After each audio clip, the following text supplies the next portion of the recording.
play basketball in my house with my mom, when I was a kid.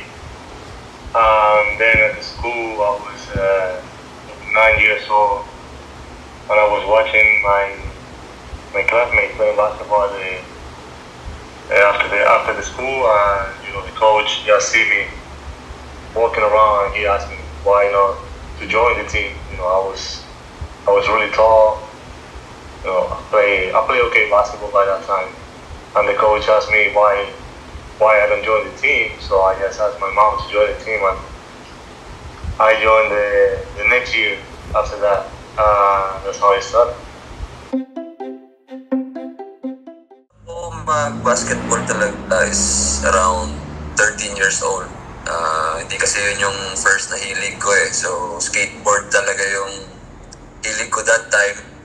So, pero na-inspire naman ako sa mga kwento ng mga friends ng father ko sa province na okay din maglaro yung papa ko daw. So, why not? So, pagpasok ko ng first year high school, nag-try din ako yung mga town meet, mga ganyan. Then, nakailigan ko na yung game.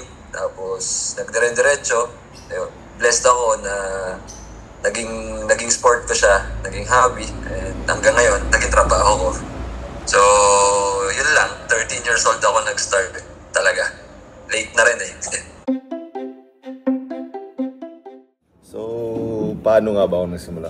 Siguro the influensya din sa mga tropa. Pero basketball is not my first sport kasi. So, ang ginawa ko is mostly track and sa primary school ko, nagkuhan ako track and field, 100-meter dash. And parang nakuhan lang ako na teacher ko na, uy, mag-basketball ka dun. Kasi parang naging kuhan na yun. Pero hindi ko naman talaga siya talagang pinursu na mag-basketball. So, ang ginawa ko is, yung nag-secondary na ako sa Carmel High School,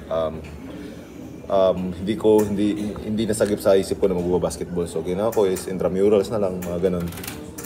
And sa intramurals na yun, may mga volleyball, soccer, yun, multiple sports. Pero volleyball talaga yung parang naging tutok ko dun.